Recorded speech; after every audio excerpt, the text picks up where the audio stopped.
ప్రభు అయినటువంటి యేసుక్రీస్తు నామానికి స్తోత్రాలు. అందరికీ ప్రైజ్ ద లార్డ్. ఈ దినము నాడు దేవుడి వాక్యం యెషయా గ్రంథం 38వ అధ్యాయం 17వ వచనంలో ఒక మాట ఉంటుంది. మికటమైన ఆయాసము నాకు నెమ్మది కలుగుటకు కారణమాయెను. నీ ప్రేమ చేత నా ప్రాణమును నాశనమును గోతిలో నుండి విడిపించేదివి. నీవు ఎలా చేసావంటే, నీవు నీ వీపు వెనుక తట్టు నా పాపములన్నీ నీవు పారవేసితివి. హల్లెలూయా. ఇక్కడ అంటున్నారు ఎవరు? హిజ్కియా గారు అంటున్నారు ఏమని? మిక్కటమైన ఎక్కువ ఆయాసం, ఎక్కువ బాధ, ఎక్కువ వేదన నాకేమైంది అని అంటే నెమ్మది కలుగుటకే కారణమైంది అంటున్నాడు. అంటే మన కష్టాలలో, మన నష్టాలలో, ఇరుకు ఇబ్బందులు అన్నీ మనకు కలుగుతున్నప్పుడు మనం ఎంతో అల్లాడిపోతాం. మనం చూసేది ఏంటంటే మనకు చుట్టూ ఉన్న మన పరిస్థితిని, మన శ్రమలను, మన సమస్యలను, అనారోగ్య పరిస్థితిని, వ్యతిరేకతను, అప్పులను, కన్నీటిని, ఒంటరితనాన్ని, ప్రతి ఒక్క అవమానం, నిందలన్నిటినీ వాటిని చూస్తాం. మేము వాటిని చూసుకుంటా కృంగిపోతాం. కానీ ఇక్కడ భక్తుడు అంటున్నాడు ఏమని? మిక్కటమైన ఆయాసము నాకు నెమ్మది కలుగుటకు కారణం ఆయన అంటున్నాడు. ఎందుకు నెమ్మది కలిగింది అని అంటే ఆయన ఉన్నతమైన స్థలముల వైపు చూశాడు. అంటే యేసుక్రీస్తుల వారి వైపు ఆయన చూశాడు, తండ్రి అయిన దేవుని వైపు చూశాడు. కాబట్టి ఆయన ఏమిచ్చాడు? ఆయన కష్ట నష్టాలలో దేవుని చూసినట్లయితే ఆయన ఏమిచ్చాడు? హిజ్కియా గారి కంటే నెమ్మదిచ్చాడు, ఆరోగ్యం ఇచ్చాడు, ఆయుష్ను పొరిగించాడు.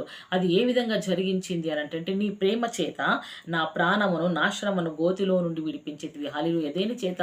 దేవుని యొక్క ప్రేమ చేత నాశనమును గోతిలో నుండి తన ప్రాణమును విడిపించాడు. దేవుడు లోకమును ఎంతో ప్రేమించెను కదా. కాబట్టి దేవుడు లోకమందరిని ప్రేమించాడు, అందరి కొరకు తన రక్తం కార్చాడు, అందరి కొరకు ఆయన మరణించాడు. దేని వలన మరణించాడు? దేని కొరకు మరణించాడు? ఆయన మనుషులందరినీ ప్రతి వారి పాప శాపం నుంచి విడిపించుట కొరకు మరణించాడు. ఆ మరణం ఎటువంటిది అయిందో తెలుసా? బలమైన ప్రేమ ఉంటుంది. ఒక వ్యక్తి మీద ఒక వ్యక్తికి ప్రేమ ఉంటే ప్రాణాలు కోల్పోతున్నారు ఈ దినాలలో. ఆ వ్యక్తి ప్రేమ మనకు దక్కట్లేదు అని ప్రాణాలు కోల్పోతున్నారు. కానీ ఈ ప్రేమ అలా కాదు. ఈ ప్రేమ మన కొరకు ప్రాణం పిట్టనై ఉంటుంది కదా. ఈ ప్రేమ మనల్ని విడిపించనై ఉంటుంది, ఈ ప్రేమ బ్రతికించనై ఉంటుంది, ఈ ప్రేమ ఆదరించనై ఉంటుంది, ఈ ప్రేమ అనారోగ్యం నుంచి ఆరోగ్యంలో నడిపిస్తుంది, ఈ ప్రేమ మరణం నుంచి జీవంలోకి నడిపిస్తుంది, ఈ ప్రేమ ఒంటరి వారిని 1000 మందిని చేస్తుంది, ఈ ప్రేమ కన్నీటిని నాట్యంగా మారుస్తుంది.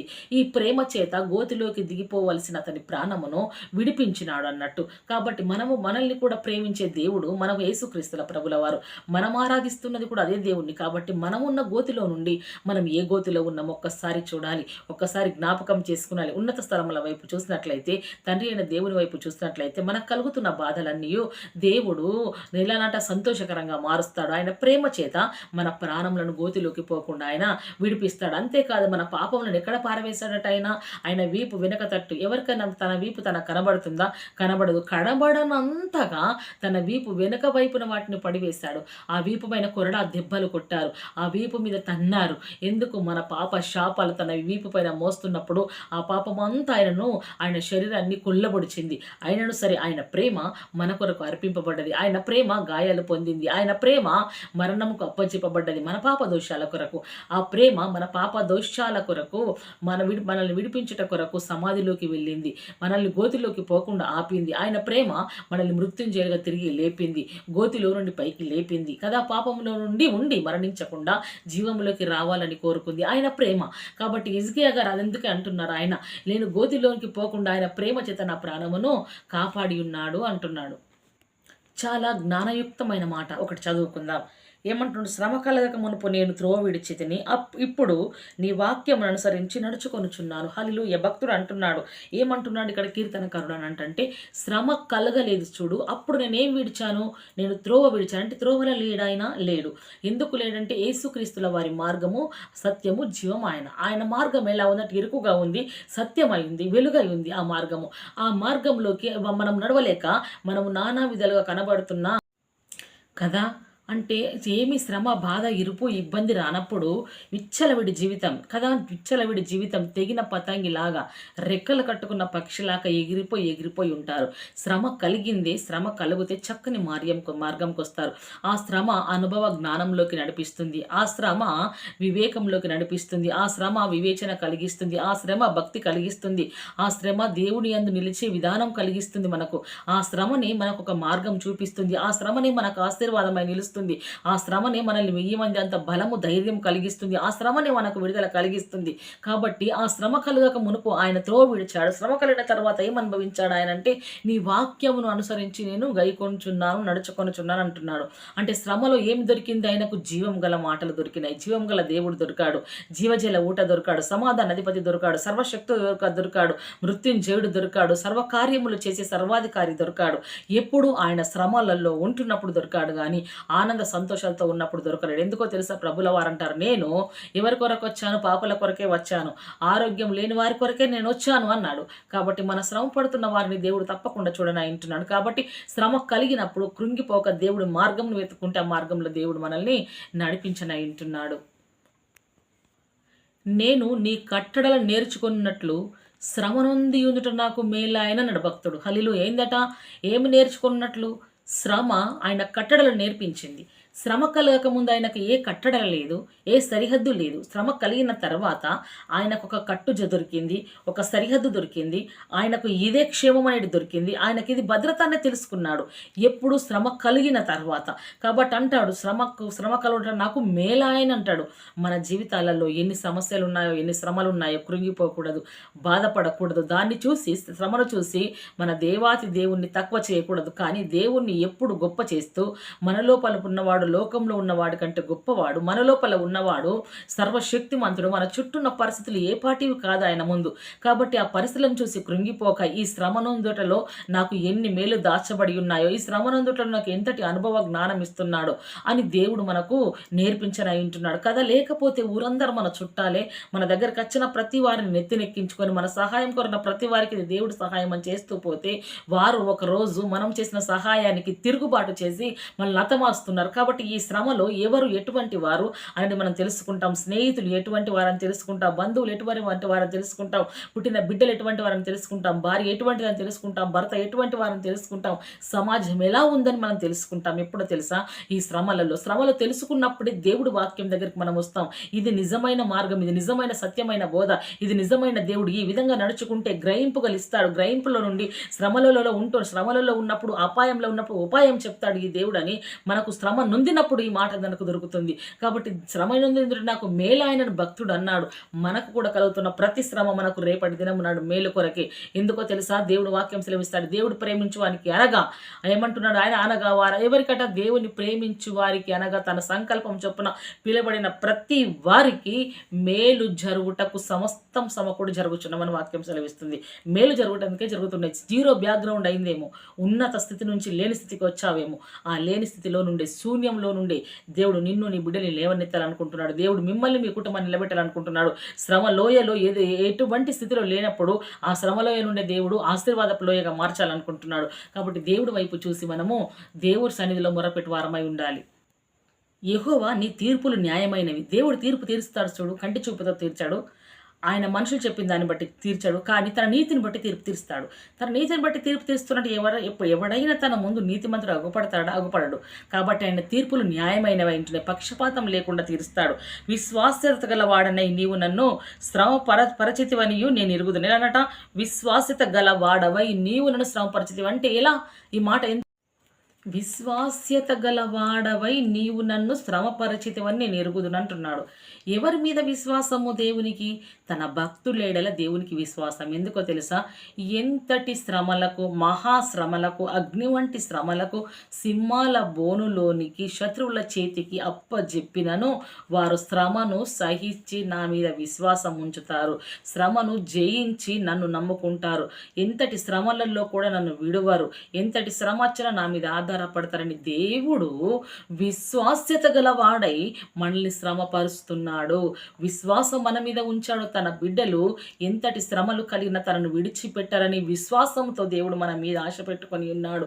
ఎంతటి బాధలు వచ్చినా నన్ను విడువరు అనే ఒక విశ్వాసంతో దేవుడు మనల్ని మన మీద నమ్మకం పెట్టుకున్నాడు. నమ్ముకొనదగిన దేవుడు కదా, తన బిడ్డలు కూడా అదే విధంగా ఉంటారని నమ్మకం పెట్టుకున్నాడు. కానీ మనము కొంచెం శ్రమ కలిగితే దేవుడి క్రియలను, దేవుడి ఆరాధనను అన్నీ మర్చిపోయి వ్యతిరేకంగా తిరుగుబాటు చేస్తాం. తిరుగుబాటు చేసిన మనకు విశ్వాస్యత గల వారై అంటాడా దేవుడు? అనడు. ఎందుకు అనడంటే నమ్మకం లేదా ఆయనకు మన మీద. నమ్మకంతో అప్పచెప్పాడు కదా.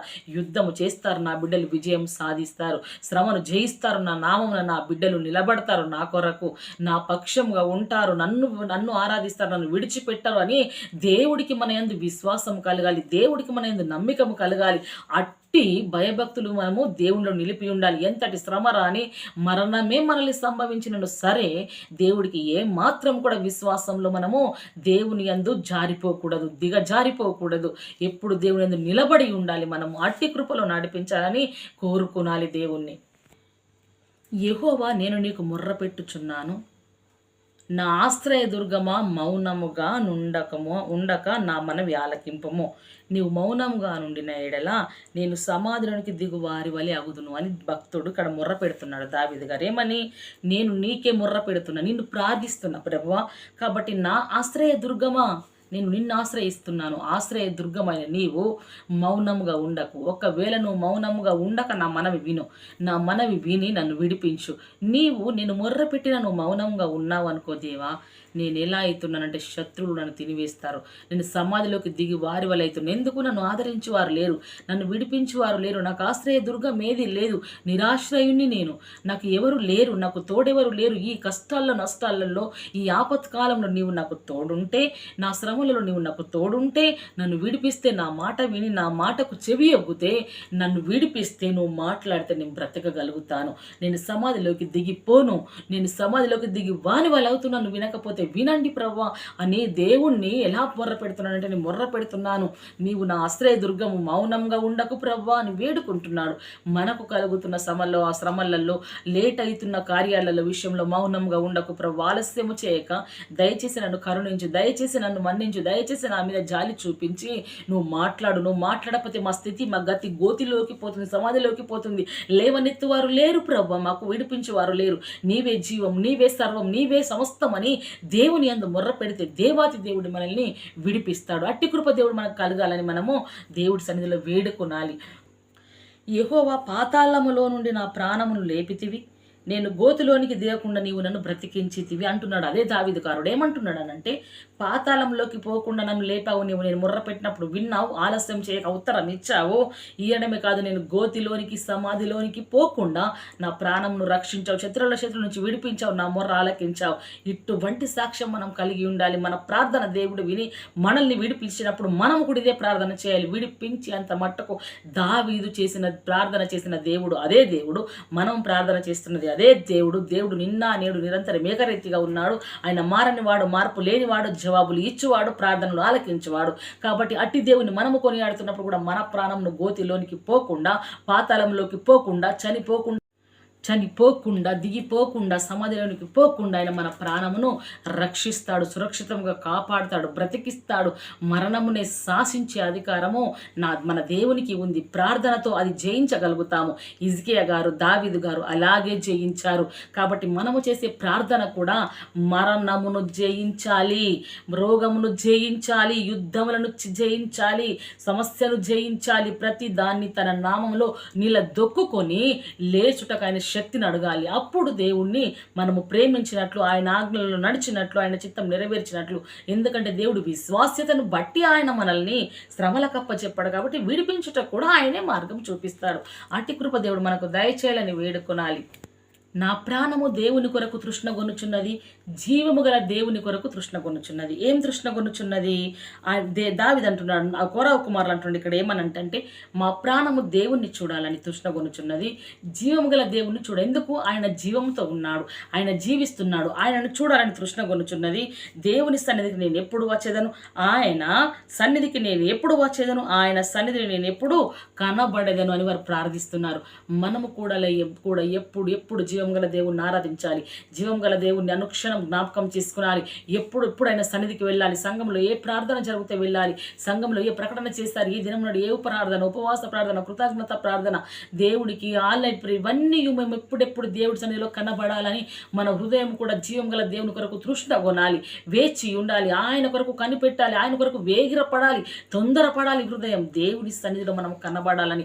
ఎందుకో తెలుసా, తండ్రి ముంగటికి మనం వెళ్తున్నాం, మనం మన తండ్రిని చూడాలని ఆకాంక్ష, ఆశ మన లోపల ఎప్పుడు పుట్టాలి, ఎప్పుడు ఉబుకాలి, అట్టి కృపలో నడవాలని మనం కోరుకోనాలి. దేవుడి సన్నిధిలో ఎప్పుడైనాను దేవా నాశన కూపంలో నువ్వు వారిని పడదోస్త్రి అంటున్నాడు భక్తుడు. ఎవరిని? శత్రువులను పడదోస్తాడు. కానీ ఆయన ఏమంటున్నాడంటే చివరి వచనంలో చూసినట్లయితే, నేనైతే నీ యందు నమ్మకం ఉంచి ఉన్నాను. హల్లెలూయా. ఆయన అయితే దేవుడు యందు నమ్మకం ఉంచి ఉన్నాడు. కాబట్టి నమ్మకము ఉంచిన వారిని దేవుడు ఎప్పుడు విడిచిపెట్టాడు. నమ్ముకొనదగిన సహాయకుడు. ఎప్పుడైతే ఆయన యందు విశ్వాసం ఉంచుతామో, నమ్మకం ఉంచుతామో, ఈ శ్రమల నుంచి, కష్ట నష్టాల నుంచి దేవుడు విడిపిస్తాడని తప్పకుండా ఆయన కార్యం చేస్తాడు. మన పాపాలను తన వీపు వెనుక వేశాడు కాబట్టి తప్పకుండా ఆయన మన జీవితాలలో గొప్ప కార్యాలు చేయుటకు ఆయన బద్ధుడై ఉంటున్నాడు. నీ వరదలు నన్ను ముంచనీయకమంటున్నాడు. నీటి వరదలలో ఉన్నను నన్ను ముంచనీయకమని ప్రభు భక్తుడు వేడుకుంటున్నాడు. అగాధ సముద్రమును నన్ను మింగనీయకము, గుంట నన్ను మృంగనీయకము, వీటన్నిటికీ నువ్వు ఆజ్ఞాపించు ప్రభు అని ప్రార్థిస్తున్నాడు. సముద్రమైన, నీటి జలములైన, గుంటలైన, రోడ్డెంబటి నా బిడ్డలు వెళ్తున్నా, ప్రయాణంలో నా భర్త వెళ్తున్నా, నా బిడ్డలు ప్రయాణిస్తున్నా, గుంటల నుంచి తప్పించు, నీటి నుంచి తప్పించు, జలముల నుంచి తప్పించు అని వేడుకున్నాలి. మనము కూడా అలా వేడుకుంటే దేవుడు విడిపిస్తాడు. ఎప్పుడైనా వేడుకున్నావా? ప్రయాణంలో వేడుకుంటున్నావా? రాకపోకలను తోడుండు ప్రభు అంటున్నావు. గుంట గురించి ప్రార్థించు, జలముల గురించి ప్రార్థించు, నీటిని గురించి ప్రార్థించు, ప్రతి అపాయం గురించి ప్రార్థించు. దేవుడు విడిపించుటకు ఆయన హస్తం మనకు తోడుగా ఉంచి ఆయన అనునిత్యం మనల్ని తన హస్తంతో లేవనెత్తి రక్షిస్తాడు. ఆయన రక్షించుటకి మనల్ని రక్షించుటకి ఆయన మనల్ని పిలిచి ఉన్నాడు. ఆయన రక్షణను మనకు ఇచ్చి ఉన్నాడు దేవుడు. ప్రభువా నా దేవా, నా ఎడల నీవు చూపిన కృప అధికమైనది. ఏందట భక్తుడు అంటున్నాడు. ప్రభువా నా దేవా, నీవు నా మీద చూపిన కృప ఎలా అధికమైందంటే, ఇక్కడ పాతాళము అగాధము నుండి నా ప్రాణమును తప్పించి ఉన్నావు. హల్లెలూయా. ఎక్కడి నుండి? పాతాళము అగాధములో నుండి, మరణలోయలో నుండి, గుంటలో నుండి, రోగంలో నుండి, శత్రువుల బారిలో నుండి, పాతాళంలో నుండి, సమాధిలో నుండి నా ప్రాణం రక్షించావు. ఇవి రక్షించినావు అనేందుకు ఏమిటంటే అధికమైన కృప. ఆయన కృప మనకు తోడై ఉంది కాబట్టి ఇప్పటి వరకు మనం జీవిస్తున్నాం. ఇన్ని కష్టాల్లో, ఇన్ని నష్టాల్లో, ఇంత గోతిలో, ఇంత శ్రమలలో, ఇంత కరువులో, ఇబ్బందులలో, ఒంటరితనములో, శత్రువుల వేదనలో, అవమానంలో, నిందలలో బ్రతుకుతున్నాము అంటే ఆయన అధికమైన కృప మన ఎడల ఎచ్చుగా ఉంది. ఆయన కాబట్టి మనం బ్రతుకుతున్నాం. ఆయన అధికమైన కృప మనలో ఎచ్చుగా ఉందని మనకు కనబడే సూచన ఏమిటంటే, ఈ దినము మనకున్న ఇరుకు ఇబ్బందులలో మనము నిశ్చంతగా బ్రతుకుచున్నామే. మనము నిశ్చంతగా విశ్వాసతలో అలా నిలబడి ఉండాలి. కాబట్టి అలా నిలబడి ఉన్న కారణాలు, సూచనలు మన ముందున్నాయి. మనము అధికమైన కృప చేత, మన దేవుడి కృప అధికమై ఉన్నదంటకు మనం బ్రతికి ఉంటున్న ఈ సమస్యలే కారణము. ఎందుకో తెలుసా? ఇంతటి బలహీనమైన పరిస్థితుల్లో కూడా మనం బ్రతుకుచున్నామంటే, మనం నిలబడి ఉన్నామంటే, మనము దేవుడి సన్నిధిలో కనబడుతున్నామంటే, ఒంటరితనములో, వేదనలో, బాధల్లో, ఇరుకుల్లో, ఇబ్బందుల్లో కూడా మనం ఇంత సురక్షితంగా ఉన్నాము అంటేనే ఆ సూచన దేవుడి అధికమైన కృప. ఆయన కృప తోడుంది కాబట్టి ఇన్ని సమస్యలలో కూడా మనము ఎలా ఉన్నాం, నిశ్చంతగా బ్రతకగలుగుతున్నాం. ఆ కృప మనకు కనబడుతుంది. కాబట్టి అట్టి కృపలో ఉండాలని కోరుకోవాలి ప్రభువుల వారి. దేవుని భయభక్తులు లేనివారు, దేవునిలో లేనివారు సమాధిలోకి దిగిపోని వారు ఉంటారు. ఎలా ఉంటారంటే, సమాధి లేకనే వారు అదృశ్యంగా ఎలా ఉంటారంటే మృతుల లోకంలో ఉంటారు వాళ్ళు. కాబట్టి ఇక్కడ అర్థం ఏమని కావచ్చు, నీవు తన పాపాలన్నిటి విషయంలో హిజ్కియాకు తెలియపరిచిన విషయం ఏమిటంటే, తన జబ్బు మరణావస్థములలో నుండి పాపములకు శిక్షగా మారింది కదా. తన జబ్బు, తన అంత పాపములకు శిక్షగా మారింది అని కోరుకుంటున్నాడు తప్ప ఆయన ఇది ఎలా భావిస్తున్నాడంటే, ఇది నాకు నా మంచితనాన్ని బట్టి వచ్చిందని భావించలేడు. కాబట్టి ఎలా అంటున్నాడు అతడు? ఉండవచ్చు, అయితే దేవుడు వాటిని కనిపించనీయకుండా దూరము చేశాడు అని అతడు అంటున్నాడు. ఏంటి? తన పాపాలు కనిపింపకుండా వీపు తట్టు వెనుకకు పడవేసి ఉన్నాడని తెలుసుకొని ఉంటున్నాడు. కాబట్టి మనం కూడా అదే విధంగా తెలుసుకోవాలి. ఇటు మాటలు దేవుడు మన ఆత్మను దీవించి ఆశీర్వదించి ఫలింపజేయను గాక. ఆమేన్. Praise the lord.